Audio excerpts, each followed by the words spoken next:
Welcome to the Nimbus Records Podcast. This month we have another special episode featuring a conversation between composer Laurence Crane and pianist John Snijders, recorded in Laurence's London home. We were approached last month by Laurence, who kindly asked us if he could use the platform of the podcast to talk about his collaboration with John. We really enjoy Laurence's compositions here at Nimbus, so we were more than happy to hear him speak about his inspiration and the evolution of his compositional style. A Spotify playlist with all the pieces heard in the podcast is linked below, along with all the social media links that are relevant. Thank you, and we hope you enjoy.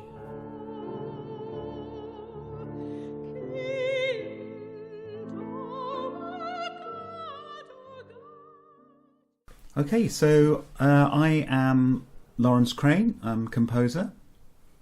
And on the other side of the microphone is John Snijders, who is not a composer but a pianist and artistic director of the Ives Ensemble. So John is sitting on my right, which means I am sitting on his left. Which probably means that he's sitting on your right and I'm sitting on your left, but, well, you'll figure it out at some point. That's great. So, John, I wonder if we could start by talking about your ensemble, the Ives Ensemble, right? Which you have been directing for over 30 years now. Yes, yeah, very long. The official start of it is sort of vague. I think nowadays we say 1986, but it could be 85 or even 84. I mean, we've been doing things. It's sort of a group that I started when I was studying at the conservatoire in The Hague in the 1980s, and then at some point I was constantly looking for weird kind of pieces to look at and to listen to, and I found in the library, the public library in The Hague, which had an immensely impressive music library, I found all these scores of little pieces by Charles Ives, all these little chamber music pieces for weird combinations, like cor anglais, 3 violins and piano. Yeah. And they all looked really intriguing, and I wanted to hear them, but there were no recordings of them at all. And of course it was pre-internet, so there wasn't a YouTube or whatever to try and find out if there were recordings. So I decided that the only way for me to listen to them and to hear them was to actually perform them. So I got on the phone to fellow students and sort of amassed this band of people, and we put on a concert of a number of these little Ives pieces. And then we needed a name, so I thought, well, why not call ourselves, for want of a better name, we'll just call ourselves the Ives Ensemble. Also, because Ives and Schoenberg were born in the same year, 1874. 1874. Yeah. And the other ensemble that was started at the conservatoire was called the Schoenberg Ensemble. So I thought it was so kind of fitting that we were then the Ives Ensemble. Yeah. I have absolutely. I mean, I've known you now for over 15 years, and I had absolutely no idea up to that point as to how you got the name the Ives Ensemble, other than, of course, that Charles Ives is a fabulous composer. Yeah. And did you then did you define your repertoire interests quite early on, aside from Ives? In a way, yes. I guess that from that at that point I was starting to be more and more interested in sort of American avant-garde, first the early 20th century avant-garde with Ives, and then went on to look at Feldman and Cage and all those things, and that just got stronger and stronger. And then of course, you branch out into like loads of other things. We do contemporary Dutch composers, and then at some point in 1990 I got to know Christopher Fox in Darmstadt, the only time I've been to the Darmstadt Ferienkurse. Right. And, but worth going just for that reason. To meet the great Christopher Fox. It turned out that it was worth going for that reason. And then Chris and I, we started this friendship which lasts till today. So I think that's sort of my way into the UK that part of the UK new music scene. which of course grew stronger and stronger. And then 5 years ago I moved to the UK, so so I'm now trapped. There's nothing else I can do now. I first heard of the Ives Ensemble in the 90s through your fantastic recordings of the late Feldman pieces. Yeah. Did the ensemble actually work with Feldman just before he died? No, you didn't. But you did work with Cage, didn't you? Yes, we did. Yeah. I mean, Feldman died in 1987. Yeah. That was before I did my exam in the conservatoire. Okay. So I was starting to be... So I did meet him a few times. Yeah. And the last time I met him was, I think, 6 weeks before his death. Okay. In Middelburg in the Netherlands, where there was a big new music festival, and he was there as a guest. He'd been there for a couple of times, and I had the good fortune of sitting down with him for about an hour and going over a lot of his scores, specifically all those late pieces, the long pieces. Right. Because not everything was clear to me how things would work. So, and he was really patient, very friendly, because I think that at that point still almost nobody was interested in performing them. So he was very happy that someone took an interest and was willing to commit to those long pieces. And after he died, of course, we just went on doing them, but we never had an opportunity to work with him. Cage, of course, died later, 92, in 92, and Cage was in the conservatoire. He was a guest in the conservatoire for 3 weeks in my final year there. Yeah. So I really got to know him reasonably well then. And at the end, the last day, he said to my then partner who ran the Ives Ensemble with me, Richard Reinfors, composer, he said to him, well, when you're ever in New York, just come and visit. I'm in the phone book, so just give me a call. And by pure chance, we did go to New York the next summer. Right. So we looked in the phone book, and sure enough, he was in the phone book. So we called him, and he said, yes, of course. When do you want to drop by? And then we dropped by the next day, which happened to be my birthday. So we spent my birthday whole afternoon at Cage's house, and then asked him if he'd like to do a piece for the ensemble, which he was very happy to do. So he wrote a piece called 10 for 10 players, which is a 30-minute piece. Absolutely wonderful. Yeah, it's a fantastic piece, So, and again a piece you recorded with the ensemble, wasn't it? Yes. Yeah. And then we met at the Gaudiamus Week. You and I, yes, we did. When Ereprijs played your movement for ensemble. That was in 2002. 2002, yeah, right, yes. And that was a 15-minute piece I'd done for the Dutch Ensemble Orchestra Ereprijs. And yeah, as you say, you and Richard were sitting in front of me. Yeah, I couldn't remember whether I was sitting in front of you or behind you, but I know that because I know that I was really moved by that piece. I was really impressed by it, and so I felt, which I never do really, I felt the need to say. Well, I'm glad you did. And this started. So I, as a result of that, I've been now working with you on the ensemble for over 15 years now, and then the next year, 2003, you were doing the ensemble were doing a project with Danceworks Rotterdam, where you were doing the piece by John Cage, 16 Dancers, in the second half, and choreographed, and you were looking for a piece that the young Portuguese choreographer Bruno Listapad could choreograph, and he and you alighted on my piece. So I did a rescoring of my piece Movement, which has become Movement for 10 Musicians. Yes.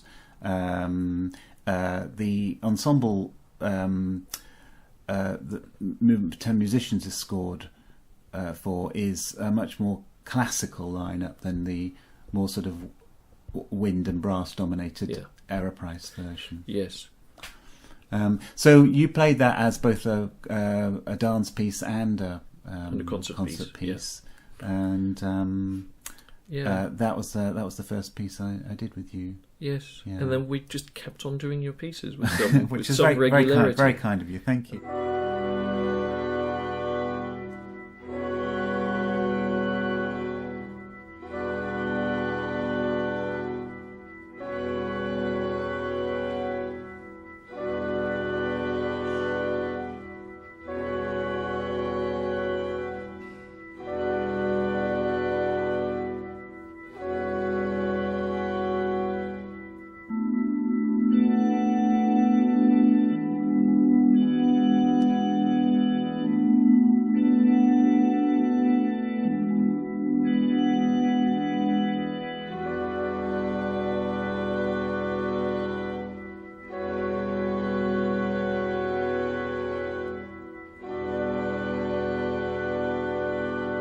First commission we did was the Chamber Symphony. Yeah, after the dance piece, in 2007 I did my first Chamber Symphony, because I've done a second one since. Yes. Which you did in a number of concerts in the Netherlands, and then you've done other chamber pieces since then. Yes, and then when was it? The piano quintet. I was at the premiere of that. Yeah, so my piano quintet... It was Purcell Room, right? Yeah, in the Purcell Room. So my piano quintet was written in 2011, and so it was the first ever commission by the Richard Thomas Foundation, which is, as we know, run by Richard Thomas. And Richard's first aim in commissioning me was because he wanted to commission a piece for his 50th birthday, and he put on a concert for his 50th birthday. He'd commissioned a painter when he was 40 to do a portrait of himself and his wife, but decided that for his 50th he wanted to commission a piece of music. Mm-hmm. So how did he get to you? Well, good question. A pianist called Andrew Matthews Owen was teaching at that time Richard's two children, and Andrew took part in a concert in the Warehouse in London, played some of my pieces, and that's how he heard my music at the first. Oh, That's the connection. Yeah. So he contacted me then, decided that he wanted to commission me. I mean, he's since gone on to commission many composers as part of the Richard Thomas Foundation activities. Yeah, and then at some point decided that he wanted a CD label to go with it. Indeed, and that's where we've come to. But he also actually, so the thing was that I wrote my piano quintet in 2011. It was played by the Brodowski Quartet with Andrew Matthews Owen, and you at the premiere, and then you decided you wanted to do it in Amsterdam with the Ives Ensemble, and Richard came to that concert, and then became interested in the Ives Ensemble, which is great because he managed to bring you to Purcell Room. You did a concert in late 2013, I think. Yes.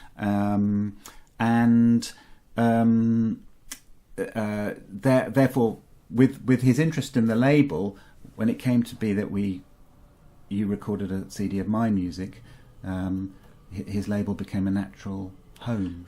Yeah, specifically because he thought, well, it's the first commission that I did, so I want it to be on one of my CDs, because that would be only logical. It was fantastically logical, and we're very glad he was so logical about it. Yes, absolutely.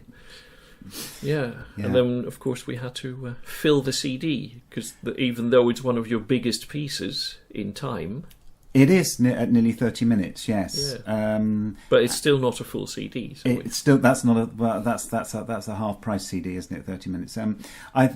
Well, the criteria for the CD, I've been very lucky in the last few years of having a number of CDs recorded of my work, and that's all kind of like as they say about buses, there'll always be, they don't come in. Yes. They all come at once. You wait for years and then 4 come along. Exactly, so that's what happened. And as a result of that, one of the criteria for... No one had recorded the piano quintet before, obviously, but as a result of the criteria was... The criteria for selecting pieces was that they had to be first recordings.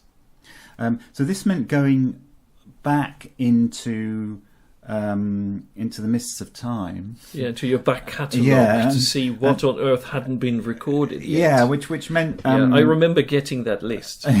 Yeah, these are all the pieces that you could do that haven't been recorded yet. Yeah. And then they had to fit into the instrumentation, which was, string quartet, piano, flute, and possibly something else, if we can... Ended up as flute, of course, Rick playing wonderful flute on the album. And third hand. And yes, we may just put a plug in for Rick Andresen's third hand. He has two hands, but he was playing the third hand of it. Well, the two pieces for the one for violin, one for cello, both with a piano, three hands instead of four or two. So that's where Rick came in. That's correct. Those are two pieces of six that I composed in the 1980s. So it was like going right back to the 1980s, without the perms, as it were. Yes. So six small trios from the 1980s, and the piano quintet from 2011, and then two more recent piano solos which you play on the CD. Yeah. And that's a piece called Len Valley Us, 2014, and also Klavierstücke Opus 84 or 85 Keith Miller Project, to give it its full title. Yeah, which is funny because I did the recording of that piece before the live world premiere. That's so right. Actually, this is the CD has the first performance of that piece on it. That's absolutely correct. I finished the piece actually 2 days before the recording. Yeah, exactly. Yes. Yeah. Composers are terrible that way, aren't they? Yes, that's absolutely true. And that's quite interesting actually, because it's and that is the only piece on the CD that's specifically written for someone within the Ives Ensemble, me. Yes, that's true. As a specific commission. Yes, it's true. The commission for that piece, Klavierstücke, was from a good mutual friend of ours, Susanna Eastburn. And Susanna wanted to commission a piece for the 50th birthday of her partner, Keith Miller. And for ages, my working title was Keith Miller Project. When it came to the final title, the title Opus 84 or 85 is a sort of slightly painful joke, really, because I had to do a list. I had to update my work list. I couldn't decide whether to include a really early piece on it. So if I included it. I don't have opus numbers, first of all, but if I did number the pieces, and if I included this early piece, the number would be 84. No, if I included it, it'd be 85. If I didn't include it, it'd be 84. So it's, So you're still keeping all your options open, really, about that. You haven't made a decision whether that piece is in or out. Exactly, and that is also, as you know, typical of composers. They just can't make decisions.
But then, of course, there's the weird thing about the Holt Quartet, because that's not on the CD, but we did record it.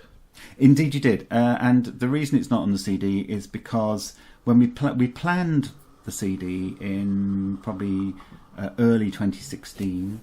It was recorded in June of 2016. At that point, I hadn't written the Klavierstücke piece, and we had put whole quartet down. But I knew I was going to write the Klavierstücke, and I estimated that it was going to be 10 to 12 minutes. Yes, and then in it the end ended up being 18. Yes, so the CD was over length. Hence, whole quartet being consigned to this podcast. But and in the end, it sort of makes sense that was the one piece that had to go, because it's the only one that doesn't really fit with the rest. Because there's six early trios that sort of don't belong together, but are now, sort of one thing. They are one thing, yeah. And then there's the piano quintet, which is a thing in its own. Yeah. And the two solo pieces. And then the whole quartet, even though it's an immensely beautiful piece, was then the kind of Fremdkörper. Yeah, indeed. Indeed so. And so that's exactly the reason it had to go rather than any other. Because to have eliminated one of the trios would have unbalanced it, I think. I think that the trios have to exist together. Yes, but because we had recorded it anyway, we needed to bring it out some way or other. Yeah. So I think if the whole quartet itself is maybe if I just say a bit about the how it came about and why it's called Hulk Quartet. In 2007, I did a short, small commission to do a piece for piano trio, which I called Simon 10, Holt 50. And that was a 3-minute piece, and it was commissioned especially for the composer Simon Holt's 50th birthday.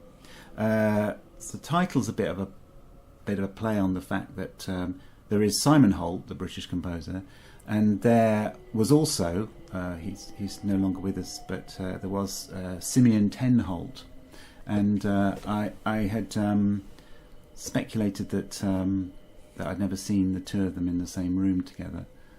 So neither have I. Yeah. No. So, but in fact, they were two separate people. So it's a little play on that. I can attest to that. You've never met Simeon ten Holt, right? No, I haven't. No, I've met both Holts. Though. Okay, so I can safely say that they were two different. They are two different people. Yeah. Well, were and are, because of course Simeon is no longer with us, but Simon is. No, I'd seen a picture of Simeon ten Holt, but I'd never met him. But Simon ten Holt. Or Simon Holt. Anyway, Simon 10 Holt 50 is also it's a bit like a sort of rugby score as well, I suppose.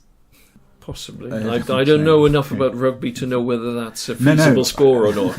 I think it's a feasible. Well, I don't really know much about rugby. I know 10-50 is a feasible score. Whereas in football, of course, it wouldn't be. No, usually not. It definitely wouldn't be. No, it definitely wouldn't be. Okay. Anyway, this piece, Simon 10 Holt 50, was a piano trio. And then in 2013, I was a guest of the Bozzini Quartet in Canada. They they did the piano quintet.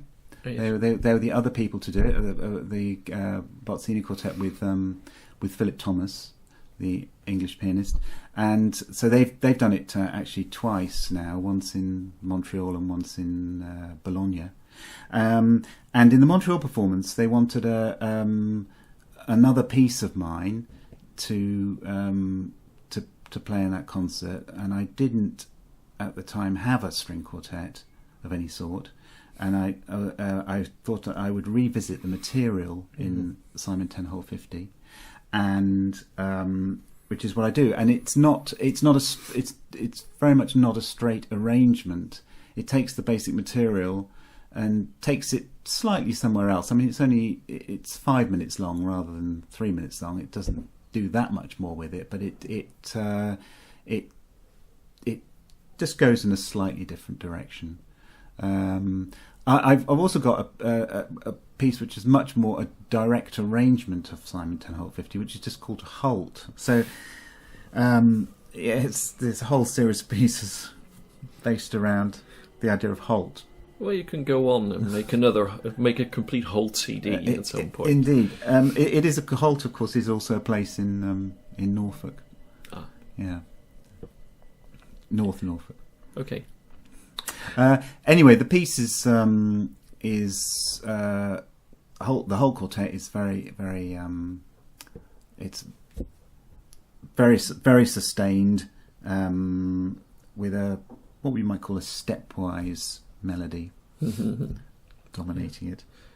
I was wondering if there's something you could say about the pieces on the CD in kind of, there's 6 early pieces, 2 late pieces, and a piece that's late-ish, and then the Holt Quartet, which is slightly before late-ish. Don't know. It's not. Well, I don't. It's not. I'm not saying that you're now in your late period. That would be very sad to say that. But there seems to be. Call it mature. Okay, that's fine. Yeah, as opposed to your early immature trios. I mean, maybe. But there is quite a lot of. In a way, there's a lot of difference between the thinking about structure and the thinking about how the pieces work. I mean, you've been doing more and more long pieces in the last couple of years, something that I think that at that point when I met you, you said that movement was the biggest single movement piece you'd done so far. Yeah, it was indeed. And that was 2002. So really for around nearly 20 years, I just wrote miniatures, which you define as maybe single idea pieces that just worked an idea in a fairly static way, I suppose, and then stop, maybe between 3 and 5 minutes long. And any long piece that I did at that point would have been a collection of miniatures. So it's sweet. Yeah, exactly. Yeah. So something like a song cycle Weirdy, which you've performed, is it's a collection of songs, in fact. But there's other pieces that are just collections of miniatures. But so these 6 early trios are very much in that mould. They have a thing that they do, and they do it, and it stops after a while, and it's very clear cut. The other pieces on the CD, I'm putting Holt Quartet aside because in a way that has a miniature feel, but the piano quintet is certainly one of my more complex pieces structurally. It has very definite type of discourse, I suppose. The 2 piano pieces follow that to a certain extent as well, I think. And it's very much more sort of fractured type of structural thought, I think. Yes. Well, yeah, perhaps almost in the kind of way that some Messiaen scores, or quite a lot of Messiaen's later works, do a thing. They have one element, and then they have another element, and a third element, and they sort of rotate. Yeah. But they're not necessarily influencing each other all the time. No, that's true. Sort of juxtaposed more than anything else. Yeah, juxtaposed, and so in that sense, essentially static. I mean, it's not developmental in the sense that you necessarily. There's no journey involved from beginning to end. Yeah. So those are all. I would say also that my harmonic language has changed quite a bit as well. I'd say that the central thing about the piano quintet is a tension between major and minor, which there's this chord at the beginning, which is a combination of C major and C minor. I remember actually the second time you did this piece, piano quintet, in the Netherlands, you had the general title for the concert was tonal or not tonal. Exactly. So tonal or atonal. Yeah, and you did a series of pieces in the concert that were all ambiguous in that way. Yes, sort of making use of tonal elements without being tonal music. Because, of course, tonal music implies a kind of harmonic structure following specific harmonic rules. But you use tonal elements without using those tonal structures and harmonic rules. That's correct. So I use tonal materials as objects to be moved around on the board, as it were, and I actually seriously enjoy putting things which are not naturally related next to each other.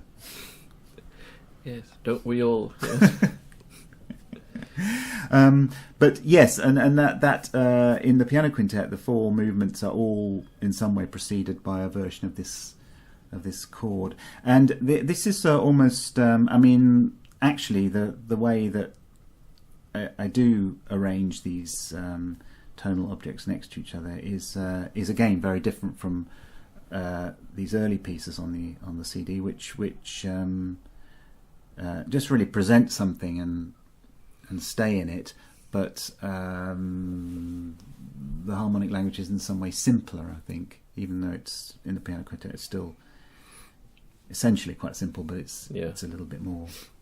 Yeah, and then when we get to the Klavierstücke, there's really a lot of the harmonies become very much a lot more complex in a way.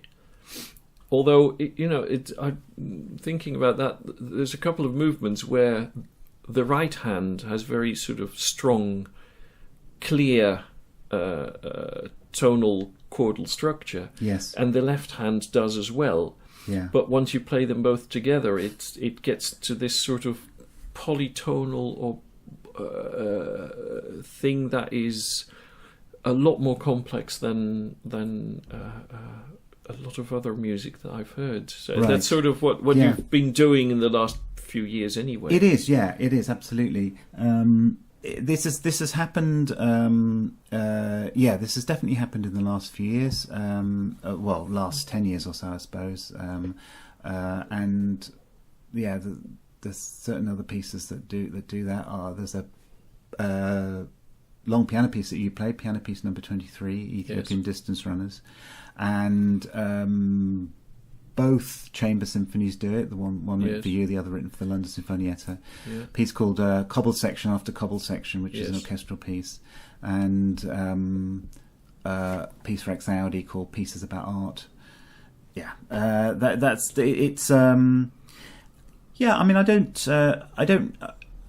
think I don't necessarily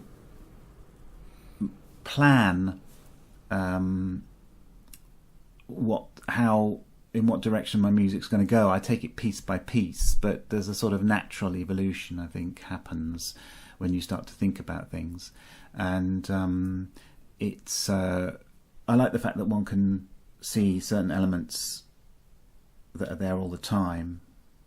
If you look at a work from 30 years ago and now, but that there are very definite advances or changes in the way I think about things.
So that's the CD. That's the whole quartet. That's Yeah. how you've. That's how we've ended up putting it as a track. So, so John, you mentioned the fact that you now live in the UK, Mm-hmm. and in fact you live in Durham, Yes.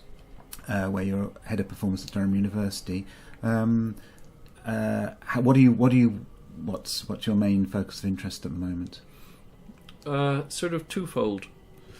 I'm working on sort of linking contemporary music and contemporary visual arts in some ways, Right. either by asking composers to do pieces that have something to do with visual arts, or ask visual artists to work on projects that involve contemporary music. Right. I've been working with a London-based artist called Gordon Trigley. He's made a set of drawings that for him are pure drawings and for me are scores. So Right, I've recorded okay. those and Yeah. they should come out at some point. Brilliant.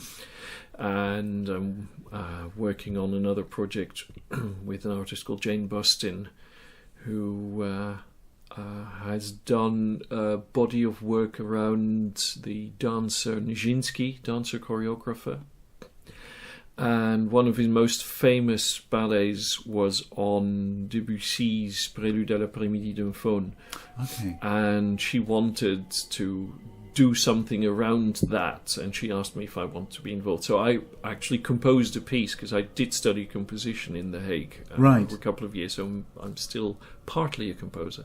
So I made a piano piece that is a kind of deconstruction of Debussy's piece. Right. And she made a number of tables, objects that are tables with things on them, based on copies of a book, an early biography of Nijinsky.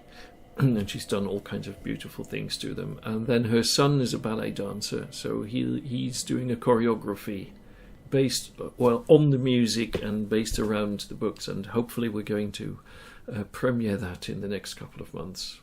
We're working on that one, yeah. So that's a thing.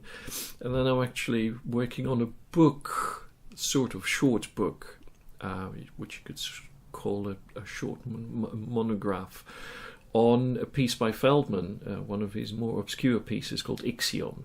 Okay, yeah. A piece that he wrote for the Merce Cunningham Dance Company. Yeah. And it's a graphic score, so the score is only squares with numbers in it. Yeah. And I'm writing on the performance problems of that piece, and about what the score is, about sort of the nature, how you interpret that score, and how, the weird problems that come with a score that doesn't look like a score at all. But then I also talk about the relation of that piece, the relationship of that piece with the art of Jackson Pollock. Okay. Because he wanted to write a piece trying to compose in the same way he thought as Jackson Pollock painted. Right. Which is very interesting. Yeah. So, and I'm trying to square those two and to find out how that works. But that's still in the works and should hopefully be finished in the next few months. That sounds fascinating. And And then I'm doing work on performance practice in the 19th century, which is a completely different thing. Yeah. Yeah. Which is probably too time-consuming to say much about that. But you're still finding time to go back to the Netherlands and do concerts with the Ives. Whenever we can. I mean, we don't do as much as we used to do because of the funding situation in the Netherlands, which is, to be honest, completely dire. Yeah. We have lost all the funding that we had now, so we're completely fundless. Yeah. And we can only do concerts when there is a possibility of actually, getting external funds, scraping together what we can.